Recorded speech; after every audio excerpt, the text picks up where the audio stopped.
Hi, everyone. This is Barbara Robertson, and I am here for another episode of All Things Breastfeeding. I am joined by my co-founder for LactaLearning, Nancy Mohrbacher. Good Hi, morning. good Good, morning. good to see you. Good to see you. And so Nancy and I have been doing these meetings, how to become a lactation consultant. There's a free meeting. If you look at LactaLearning under our events, you can find out when the next ones that are coming up will be. But there's a question that comes up over and over again. And so we thought, let's make a podcast about it because Mhm. I think it's information that people need to know. And so, in order to become an IBCLC, which many people want to, not everybody needs to become an IBCLC. Let's be clear, right? A lot of Correct. people just might want to take a 95-hour course or a 50-hour course and become a lactation support person, and that's fine. But if you do want to become an IBCLC, you need four things that you have to do. One is you have to have college courses in the health sciences. Another is you need 95 hours of lactation specific education. Mhm. Another is you have to sign their agreement, their terms and what is it? The conduct. You have to sign a document. You have to agree Yeah. to a document from IBLCE. Code That of professional conduct. yes. And so that you just click on, so that's easy. Yes. But the third piece is you need clinical hours working Right. with nursing families. Mhm. And that's the piece that is the biggest kind of stumbling block. Yeah, The other for many thing, people. yeah, the other things are logistical, they could be Mhm. financial blocks, but sometimes just literally finding the clinical hours can be difficult. Yeah, for somebody, for example, who Yeah, works as a nurse in a hospital who spends time helping breastfeeding families, that might not be an issue, right. um, or even in a pediatric practice. But if you are someone who's aspiring to become an IBCLC who does not have a obvious and automatic way to gain these clinical hours, you may be wondering, how am I going to do this? Right. And let's talk about first, though, those people who might be already collecting hours and Okay. don't even know it. Okay. So there's two pathways we're going to talk about. There's pathway two, but that's associated with a college program that Nancy and I, we don't have anything to do with that. So if you're interested in that, you're going to have to do your own research on pathway two. But we're going to talk about pathway one, which requires 1,000 hours, clinical hours. Mhm. Um, and they don't have to be with an IBCLC, Right. directly supervised. Pathway three requires that you have 500 hours. So you're like, oh, less hours. That sounds great. But they have to be directly supervised by an IBCLC. Right. And you have to apply for that. You have to apply to that pathway, pathway three, Right. before you can start collecting your clinical hours. The IBLCE needs to approve whoever is Yes. going to be your mentor or mentors. So this is for folks that are doing pathway one, and Mhm. maybe you're collecting clinical hours and you don't know it. And so, Right. as you mentioned, Nancy, Mhm. somebody who works in the hospital. Right. So, talk about what kind of job they might have in the hospital that's collecting clinical hours. Yeah. Well, like, for example, if someone works in labor and delivery, Right, and part of their job is to help facilitate the first breastfeeding right. before the mother and baby get moved to the mother baby unit, that would be someone who might spend a certain number of hours a week, you Mhm. know, who are working with breastfeeding. And so that would count. Yep, Another example might be a nurse working on a hospital floor. Let's say that she works in the mother baby unit, yep. and she spends some percentage of hours, let's say 20% of her Mhm. hours each week. Let's say she works a 40-hour week. 20% of her hours are spent actually working one-on-one with families on breastfeeding. That Mhm. would be somebody who could use those hours. Exactly. And Mhm. maybe you're a dietitian working at WIC Right, and you are spending a certain percentage of your hours a week, helping with families, with nursing. right. So it could be a dietitian, it could be even like a body work person, who helps with a lot of craniosacral therapy, but they also help with latching and positioning with the baby. So there, are you in a position where your job has you working with Yeah. supporting breastfeeding. Yeah. Yeah.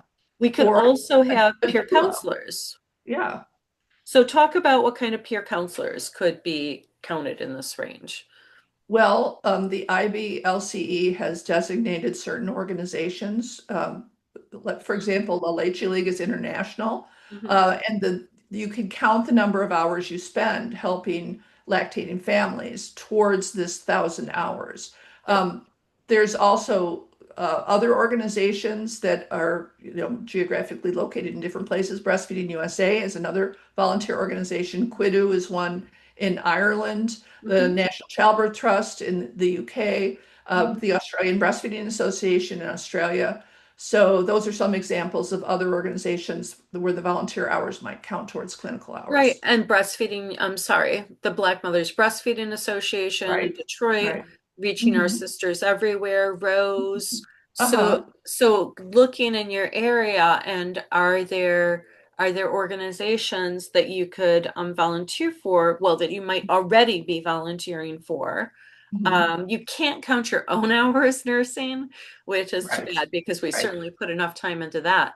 But right. again, if you're already volunteering, maybe those hours that could be teaching a breastfeeding class, it could Mhm. be attending breastfeeding classes, it could be attending a support group, it could Mhm. be leading a support group, a breastfeeding support group. Um, Another thing that we have a lot of questions about are doulas who want to Right. become IBCLCs.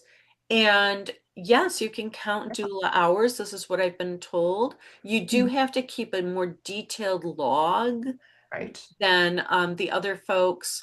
The Yeah. other folks, you would have to have your nurse supervisor sign off on your hours, Yeah, whoever or your boss is, right. or your boss, and if you're a volunteer, somebody in the organization who's Right. ready to testify, yes, you've been a part of this organization. Mhm. Yes, we agree that you've, served this many hours.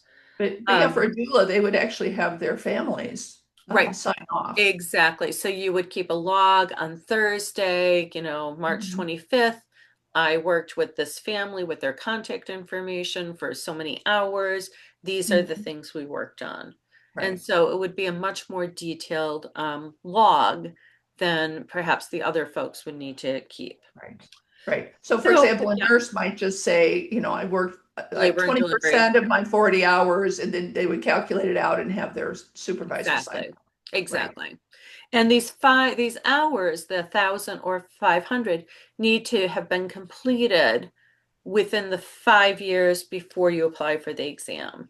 right. So, Well, yeah, they actually also have to be completed by the time you apply for the right, exam. right. I'm So sorry, by that's the time you usually apply for the exam, 3 to 4 months before the exam you occurs. So actually take the there's exam. a lag time from the time you apply to when you actually take the exam. So Yes, so keep that in mind they have as to be well. completed within 5 years of when you apply. But for instance, when I applied, I was a peer-to-peer support person, Mhm. and I counted my past 5 years Right. working as that because I didn't do a lot, but Mhm. I did probably 3 to 4 hours a week, and so then when we added up the numbers, it's like, oh, yeah, I actually do have enough clinical experience working with families to be able to apply for the exam. Yeah, and when I applied back in 1991, that was the year that I passed the exam for the first time. Back then, they actually assigned you a specific number of hours per year that you were a volunteer peer supporter. And so I had just the right number to take the exam that year. Another thing that's wonderful at this moment in time is that phone support and telehealth support count Hmm. towards your clinical hours as well. And so Sure. if you become a volunteer for, say, the Black Mothers Breastfeeding Association, they have like a warm line, and you can Hmm. just at Right, your leisure call people back right, right. and help support them over the phone, and that counts towards your clinical hours. Yeah, I believe the Leche League has that. I think the Australian USA has Breastfeeding that. Association has that as well. So one way to get clinical hours is Yeah. to staff the warm lines of these Absolutely. organizations. All right. And so, yeah, let's say that you are not collecting these 1,000 hours. Yeah. Um, you can look for a job where you get paid to help with families, but Mhm. often these are kind of coveted positions. Like I Yes. know in the nursing world, working labor and delivery or mother baby, it's like, whoa, a lot of people want to do that. And so it Mhm. can be hard to get to that. But becoming a volunteer can be quite easy. I mean, Mhm. it's going to take some time and energy.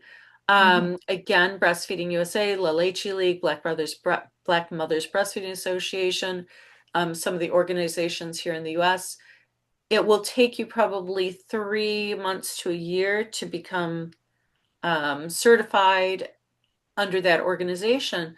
Or But then accredited. Mhm. again, with these warm lines and everything, you could collect hours pretty quickly. Yeah. So that's just becoming a volunteer. First of all, more volunteers are needed, Mhm. so it's a wonderful Definitely. thing. And Yeah. there was an attitude for a while, Nancy, like, oh, they're just using us to get your clinical hours. But then I'm like, well, if you're going to volunteer for 1 year to 5 years, I That's think pretty that good. sounds like a pretty good Yeah. trade. Yeah. Yeah. It's actually not a bad deal for the volunteer No, organizations. it's not. So I think that attitude has very much changed. And Mhm. I know that once I became an IBCLC, kept working for my organization Yes. that Yes. helped Well, provided my, I still yeah, lead LactaLearning League meetings today. So yeah. you So, go. yeah. Um, and so, that's pathway one is Mhm. something to think about. And you get, again, credit as a volunteer, leading support groups, teaching breastfeeding classes, manning those warm lines. Mhm. So a lot of different ways, just interactions with nursing families. Mhm.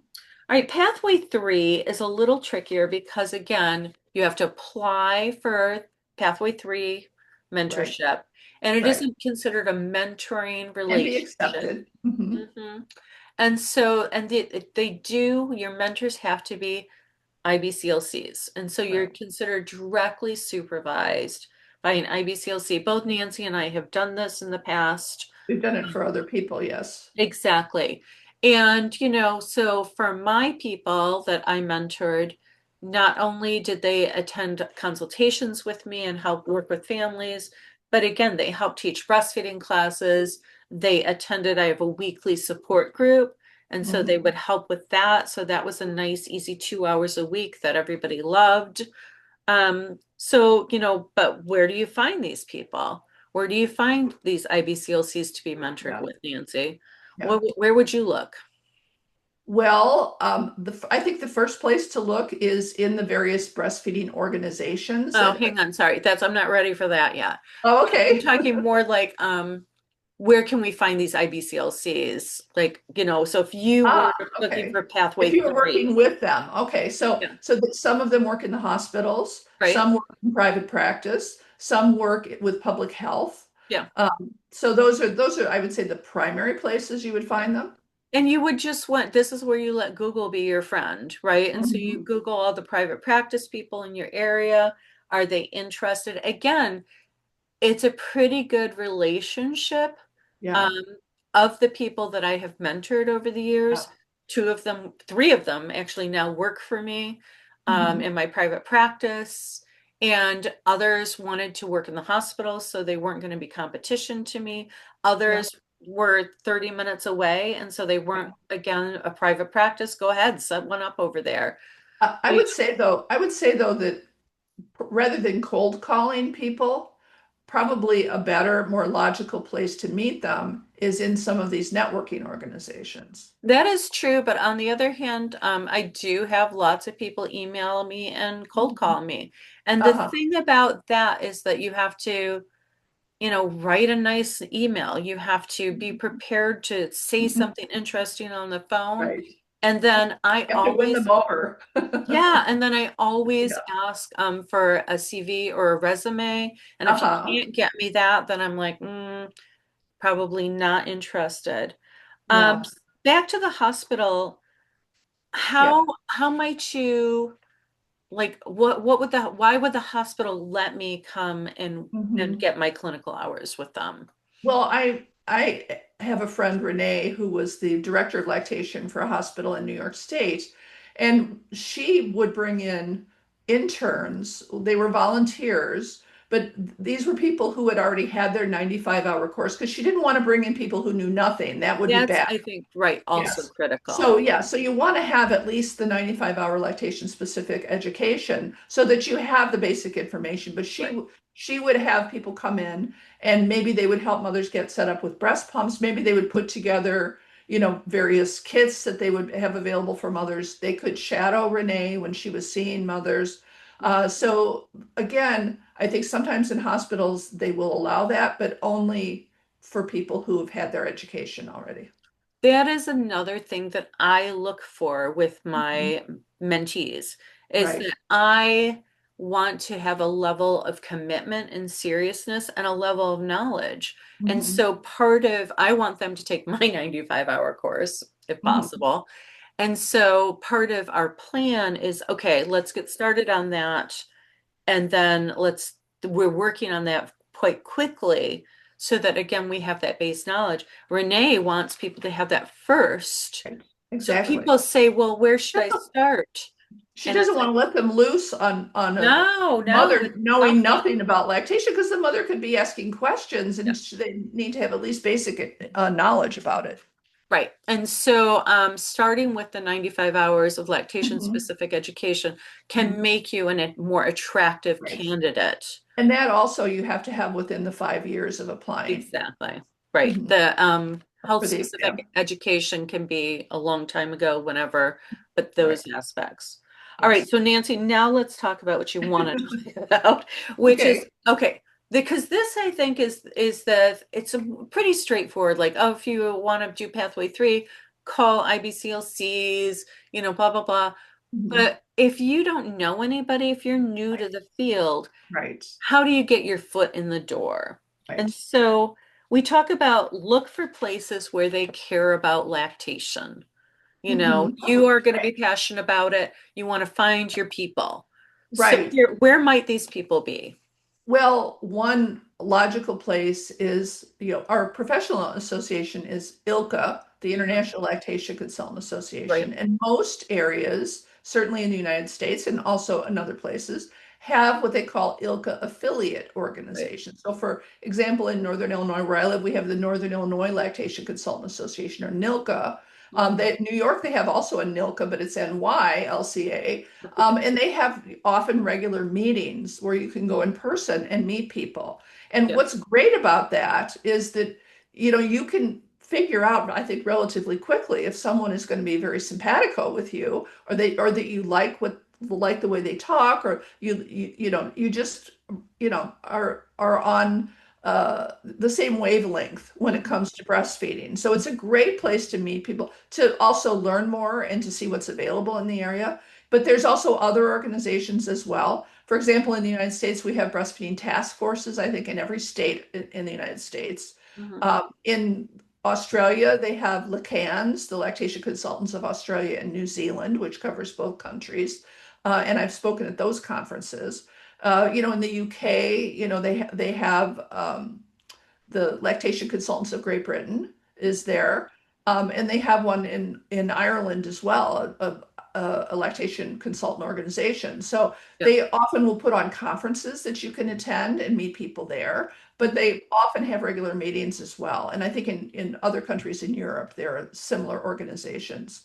So, Exactly. So yeah, with ILCA affiliates, you mhm, mentioned breastfeeding conferences. So if there is a mhm, breastfeeding conference in your area, right. go, Yes, go. And again, just meet people and introduce. You got to be brave, yes, but you introduce yourself. The fact yes. is that, when we're excited about lactation, we love to talk to people who are also Mhm. excited about lactation. Right, right. Nancy and I are lucky we have each other to talk to. That's Um, true. And but all of not you. but not right, but not everybody does. No. And you mentioned here in the United States, we have the United States Breastfeeding Committee, and then USBC, right? Right. And then in Michigan, we have the Breastfeeding Network, which is Uh-huh. the local, and then actually here we have the Washtenaw County Breastfeeding Coalition. And so So, looking yeah, there's again, lots and lots of different organizations. right. And so just checking out what is available. Again, maybe the Black Mothers Breastfeeding Association, Hmm. Reaching Our Sisters Everywhere, attend meetings, attend Right. conferences where And they're be going to be talking personable. about lactation and be Yeah, personable. be personable, introduce yourself, Yeah. get a sense of who's doing what in your area, and that will give you an idea of where you might be able to get clinical hours. Exactly. So that networking is really key. And I Yes. think that has been kind of the best suggestion that we've come up with Mhm. is getting to know what is happening in your area with lactation Right. and then going to those And places. I think in the US too, many pediatricians' offices now Mhm. have lactation people there. So that might be another potential place where you could get volunteer hours. I mean, there's lots and lots of possible places. Exactly. So don't be discouraged if you are like, oh my goodness, I want to do this career. I'm passionate about it, but I don't have these clinical hours yet. The Mhm. clinical hours are out there. It's just you're going to have a little creativity. You're going to have to put on your big girl clothes or Uh-huh. big boy clothes, depending on who you are. And yeah, it's like you're And going to maybe have to do it. maybe pull together a resume, as you said. If that's something Exactly. someone might be Exactly. asking you for, that might be a good starting point to have that available before, you go Mhm. out there and present yourself. And if you've been, say, a stay-at-home parent for a while and you're like, oh my goodness, it's like, well, being well organized, that's a skill that people are looking for. Right. Task focused, And and let me those say kind of too, things. some of the people I admire most in lactation did not start in lactation. So, like for example, Lisa Morosco, who is a co-author of Making More Milk, Yeah. started in accounting. Yep. Lynn Smith, who has written many books on breastfeeding, started off as a physical education teacher in Mhm. school. So the fact that whatever you were doing before is not in lactation isn't a problem. Yeah. It can, any sort of career in anything can show that, you have smarts and that, you maybe stick-to-itiveness and other qualities that might be helpful in lactation. Neither Nancy or I have a nursing background. No, we And were in so, education yeah. primarily And before we so this idea that you have to be a nurse to be an IBCLC is just not true. And right, so it helps because you have that health science education. But right. honestly, I think our field is richer for having the diverse backgrounds of some of the leaders in the field Mhm. because, again, we're bringing those pieces to the field of lactation rather than just all medical. Yes. So, yeah. Yeah. So good luck to all of you. And Nancy, thank you for joining me and discussing Welcome. this topic today. And if Yeah. you're enjoying all things breastfeeding, please leave us a review on your favorite podcast listening device. And we'll see you later for another episode. Thanks Okay. for listening. Bye-bye.